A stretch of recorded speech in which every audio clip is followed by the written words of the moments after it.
Halo guys, welcome back to my YouTube channel. Semoga kalian masih dalam keadaan sehat dan tetap semangat. Dengan saya, Patricia Lorenya Pasaribu dari kelas 1C dengan NPM A1G022013 mata kuliah pengelolaan pendidikan dengan dosen pengampu Bapak Dr. Muhammad Kristiawan MPD. Nah, kalian pasti ingat kan pada video saya yang sebelumnya yang membahas tentang tugas dan tanggung jawab manajemen pendidikan. Nah, dalam kesempatan kali ini kita akan membahas materi bab yang ketiga mengenai fungsi-fungsi manajemen sebagai salah satu pemenuhan tugas mata kuliah pengelolaan pendidikan. Supaya kita lebih mengerti dan paham apa saja fungsi-fungsi manajemen, yuk kita bahas bersama. Nah, fungsi-fungsi manajemen pendidikan ada 4 macam pembahasan, yaitu yang pertama, fungsi perencanaan, yang kedua, fungsi pengorganisasian, yang ketiga, fungsi penggerakan, yang keempat, fungsi pengawasan. Yang pertama, fungsi perencanaan. Fungsi perencanaan yaitu untuk membantu berbagai proses pengambilan suatu keputusan yang paling baik dan paling sesuai dengan tujuan utama perusahaan. Pada intinya, fungsi perencanaan juga yaitu bisa untuk mencapai tingkat efektivitas dan juga efisiensi operasional perusahaan.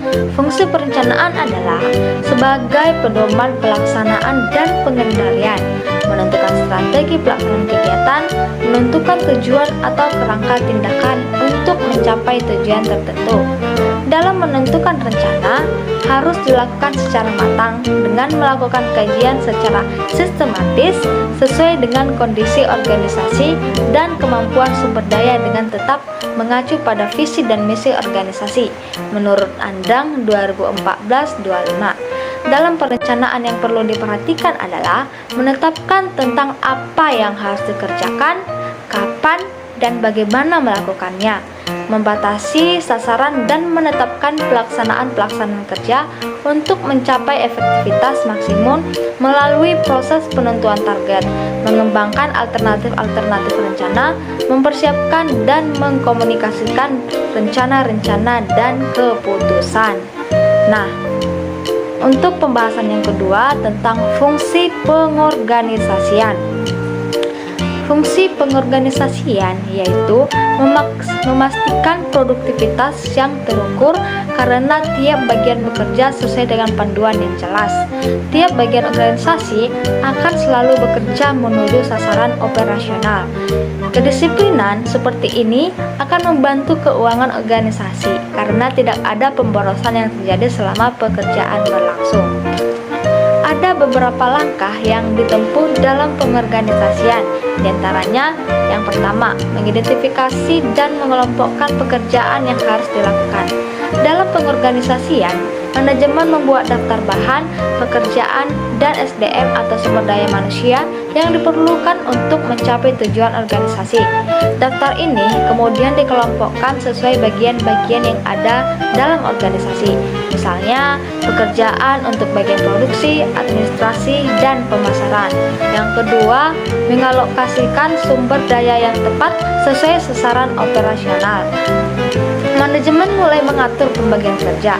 Pengorganisasian memastikan setiap pekerjaan dilakukan oleh bagian yang sesuai bidang pekerjaannya.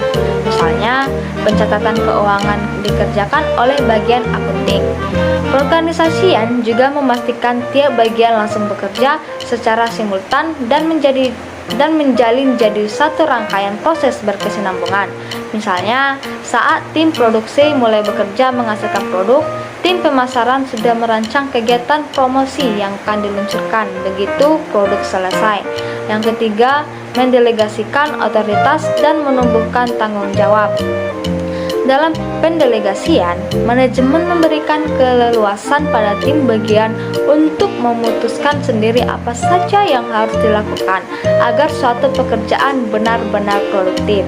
Kepercayaan ini sekaligus mendidik tiap bagian untuk bisa bertanggung jawab. Mereka bisa menunjukkan kepada manajemen bahwa kepercayaan yang diberikan kepada mereka bisa terlaksana dengan baik. Misalnya, tim pemasaran diberikan kebebasan untuk berkreasi dalam promosi dan menjual sejauh tetap mengikuti prosedur dan anggaran yang sudah ditetapkan. Next, fungsi penggerakan. Fungsi penggerakan dalam suatu organisasi adalah usaha atau tindakan dari pimpinan dalam rangka menimbulkan kemampuan dan membuat bawahan tahu pekerjaannya sehingga dengan sadar menjalankan tugasnya sesuai dengan rencana yang telah ditetapkan sebelumnya. Penggerakan atau actuating adalah hubungan antara aspek-aspek individual yang ditimbulkan oleh adanya hubungan terhadap bawahan untuk dapat mengerti dan memahami pembagian pekerjaan yang efektif dan efisien. Actuating adalah bagian yang sangat penting dalam proses manajemen. Berbeda dengan ketiga fungsi lain, misalnya planning, organizing, controlling. Actuating dianggap sebagai intisari manajemen karena secara khusus berhubungan dengan orang-orang menurut Baharudin 2010-106. Terry menyatakan bahwa sukses dalam manajemen sebagian dipengaruhi oleh beberapa hal, yaitu yang pertama, mendapatkan orang-orang yang cakap, yang kedua, mengatakan kepada mereka apa yang hendak dicapai dan bagaimana cara mengerjakan apa yang kita inginkan, yang ketiga, memberikan otoritas kepada mereka, dan yang keempat, menginspirasi mereka dengan kepercayaan untuk mencapai sasaran menurut Sarwoto 1978-86. Next, yang terakhir, pembahasan yang terakhir yaitu fungsi pengawasan. Pengawasan adalah fungsi manajemen yang tidak kalah pentingnya dalam suatu organisasi, di mana peran dari personal yang sudah memiliki tugas, wewenang, dan menjalankan pelaksanaannya perlu dilakukan agar berjalan sesuai dengan tujuan, visi, dan misi perusahaan atau organisasi. Pengawasan yang dibuat dalam fungsi manajemen sebenarnya merupakan strategi untuk menghindari penyimpangan-penyimpangan dari segi pendekatan rasional terhadap keberadaan input, jumlah dan kualitas bahan, staf, uang, peralatan, fasilitas, dan informasi. Demikian pula pengawasan terhadap aktivitas, penjadwalan, dan ketepatan pelaksanaan kegiatan organisasi. Sedangkan yang lain adalah pengawasan terhadap output atau standar produk yang diinginkan menurut Syarafuddin 2005-111. Nah, teman-teman, udah selesai nih kita membahas tentang fungsi-fungsi manajemen. Mudah bukan kalau kita mempelajari dengan baik? Semoga video kali ini bermanfaat bagi kalian. Saya, Patricia Lorenya Pasaribu, mohon maaf apabila ada kesalahan kata ataupun tutur kata yang tidak baik. Saya tutup dan selamat berjumpa di video berikutnya. Salam sejahtera bagi kita semua. Sekian dan terima kasih. Bye-bye.